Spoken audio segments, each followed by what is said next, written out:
Hey team, it's Ripper here. Hope you guys are doing great. Got a quick video here. This one's not too cosmic, but it's with the Friesland, builds on the screen. And this is really just talking about how I qualified in the destroyer class, Friesland class if you will. The Swedish destroyers who really got it. And this is my Smallen build if you see. It's if you guys have a Smallen or whatever, but I like gunboats. So hey guys, if you love to like the videos, go ahead and like, subscribe, bell to help us and support us in our way to 100 subscribers. We're on our way, guys. We're about at 71 right now, and we really appreciate all the support. And I really enjoy doing the videos for you guys, and also the comments. Put comments, either you like, you dislike. I don't like. It doesn't matter. I don't mind. I like just having the engaging talk. If it's good or bad, that means we're still talking. See, that's really great. So watch this. This is really good in the Friesland, guys. Great AA platform. Watch this. Shikaku getting railed on, putting on the defensive fire, and boom, boom, boom, boom, boom, boom, boom. Boom. There we go. Entire squadron eliminated. Optimus Prime is happy. So anyways, guys, this is a video about how I qualified and ranked out of the bronze, the bronze league, which is the first league in ranked sprint. It's pretty much one of the easiest. I mean, you're playing tier 6 and 7 ships, which I really rarely play, but I had a few, so I used those ships to get to where I'm at now. And then when you qualify, which I really disagree with, I really think qualification is really unnecessary, because the whole point of playing the game is already a qualification in itself. But once you get to the, from 10 to 1, the one rank is basically a qualification round, which you play 5 more games. And so it's like, okay, you just want us to play more games. I really see it as already redundant and unnecessary, but comment on that below. Comment so you can get Wargaming to hopefully be aware of this. I'm sure they are, but I think it's just they want you to play it more, obviously. So again, this is really just to display how to rank out of Bronze League, and it was quite difficult with all the other ships, but someone on my team said, hey Ripper, why don't you use one of the destroyer classes and just use that. I find it a little bit more easier. I'm not saying it's purely easy, it's just not as challenging, if you will, to use a DD class, because most of the time I've seen the DDs are the ones that have the most points at the end of the game, and they usually keep their star longer. And that's the name of the game really in qualification rounds and all this, is really how can you keep the stars the longest, even despite losing, you can still maintain your rank and still continue play the next game and hopefully win that and progress up. It's kind of like you're not falling behind as much as you used to with another class. I've noticed the destroyer class seems to hold on to the stars a lot better in the long run. For me, that is. Again, comment if you think there's a different strategy or something I don't know about.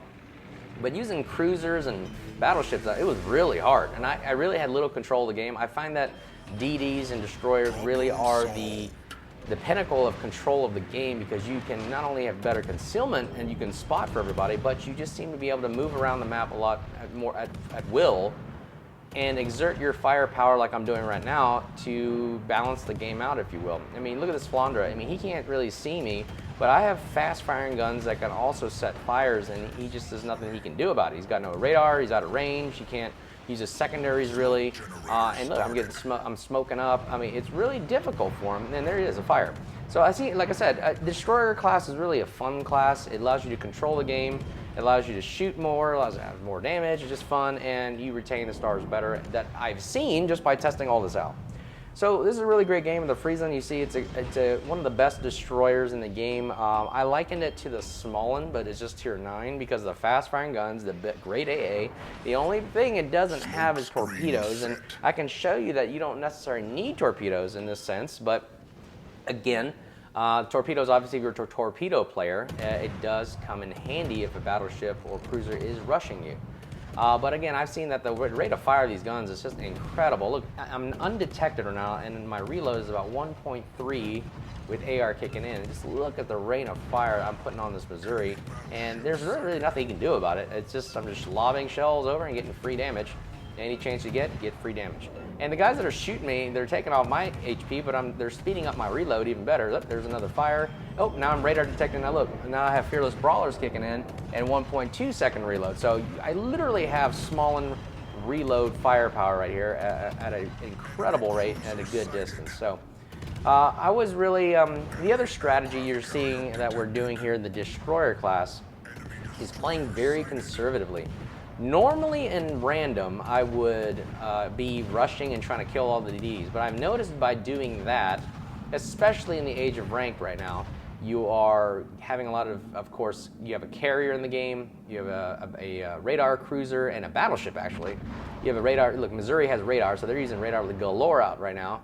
And I believe we had another ship in here that was, I forgot, that had radar. But again, in the age of radar and CVs right now, rushing in a destroyer in ranked is really, really difficult. And it's just you're just asking for suicides, basically. So what I've really found that really works really, really well is just kind of being in the middle, contesting caps, and also overseeing the battlefield itself, and kind of helping our destroyers and battleships direct them where they need to go. And I find out by being a team player in that sense, it really helps out. And it really gives you a lot of situational awareness for not only you and your team, and also map control. That's the biggest thing. And you have to decide how that strategy is going to work for best for your team. Because you notice C-cap, we're fine. We don't need it. A and B are the ones right now in this scenario are where we need to focus our time and objective. And that's exactly what the enemy's doing. So we're going to do the same thing. We're going to back up our Massachusetts here. We're going to back up our Buffalo and ZF6 on the western side. And we have good map control. Look, another radar again. I think it's the Edinburgh. I'm not sure if they have that.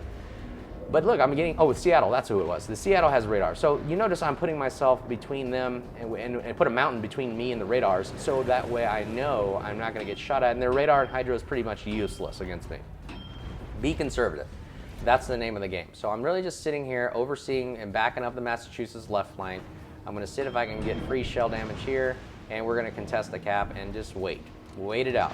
I mean, this is the last round before ranking out of ranked sprint. So I know that, hey, let's do the best we can and just be lying back, taking a breather, and analyzing the battlefield right here. So you notice right now we are up about a couple hundred points. Massachusetts doing a great job capping B, and we got A as well. So we're just going to sit here and wait and just let the battlefield develop in itself. That's the great thing. And more about the Friesland, obviously I have other videos talking about the Friesland, but it's a really great ship, another Friesland out there. The shell arcs, you can just see right there, are really, really horrendous, and they're really difficult hitting destroyers at range. But I find that if you just keep shooting, eventually you're going to hit something. It's kind of like spray and pray kind of mentality, and I love it. The gunboat class is really, really awesome. Fast firing guns, just like a machine gun. I like being the kind of like the, you know, if you ever play other games, you're the machine gun class. You're the guy that really is just sitting there providing tons of suppressing fire, just causing a lot of noise and mayhem, and I love that. I love causing a lot of noise and mayhem. It's just going loud. Really, really awesome. Really, really fun. See, you're eventually going to get 1, 2, you know, 2 or 3 shells here and there, and that actually makes a difference. That 1 or 2 shells could be the difference between you killing a destroyer and it coming back to haunt you. I find that has happened many a time. So if you have a chance, keep holding down the left mouse button. Keep bringing on the fire. Scare these ships away. You see the Friesland, how far away he is. He's pretty much unreliable or unused, or what's the term? Ineffective. Sorry, he's not unreliable. He's just ineffective for his team, and that's the goal. You're supposed to suppress fire and push them out of the cap, and you will take the cap as we are doing right now. Cap is now being secured right now. We are still up a couple hundred points, but the game is kind of neck and neck. I mean, they lost their CV. We have our CV. They have a DD advantage, and they have a cruiser and a battleship. So we're going to cap both A and B. You see that A and B is very crucial because it's 2 and 1 right now. So you're getting 2 for the price of 1, and that's how you win the game. So I'm looking right now that we have the advantage. All their ships are not anywhere near the caps. I'm going to stay in the cap area and defend it now. At this point, I know that, hey, maybe the game is in the bag, but hey, again, I've seen a lot of players do this. Don't let up. Don't let off the gas pedal just because, like, oh, we have a ship advantage, a point advantage. I have seen in World of Warships the games turn around literally on a dime out of nowhere. Like, we all of a sudden lose 3 ships, points go up, and then all of a sudden they cap the points at the very last minute, and you lose the game. So always keep the pressure on. Keep your game face on, ladies and gentlemen. Don't just think, oh, we have a point lead, we're going to win, because as you can see in YouTube, you see a lot of videos with tons of comebacks. And that's why World Warships is so fun. It's a patient game, but they can literally turn on a dime just like that. All right, so what do we got now? We are the last destroyer remaining, so we have to stay alive. We are the only guys spotting 14 besides the CV, and we are going to have to also defend A and B because they have 2 destroyers that could literally come back to haunt us. And the Kitakaze is one of the deadliest destroyers out there in Tier 9. It is like a Huragumo. If you haven't seen my videos on that, it is literally a full Japanese gunboat that can pin 30mm armor. That's a scary combination. And he's spotting us right now, raining shells at us. You see what I'm doing right now? I'm just juking with the throttle and the rudder. And that actually, I found out that it actually, you know, a tip here for you guys, it really works at dodging shells. A lot of destroyer players and other ships are shooting, they're leading you thinking you're going full speed majority of the time. It's your natural instinct to do that. And what I've found is that if you really just go full speed then stop all of a sudden, it throws off a lot of shells. The incoming fire on your captain perk really works. You see that exclamation point that turns red when they fire. That tells me, hey, stop or turn really hard.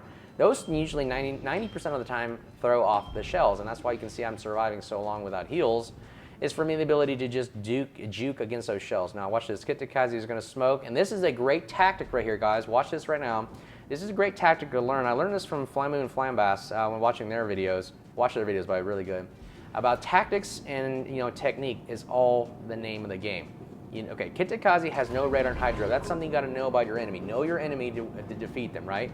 Number 2 is he's in smoke, which means if you know the mechanics of the game is if he has nobody spotting for him, he is literally in smoke himself and he can't see.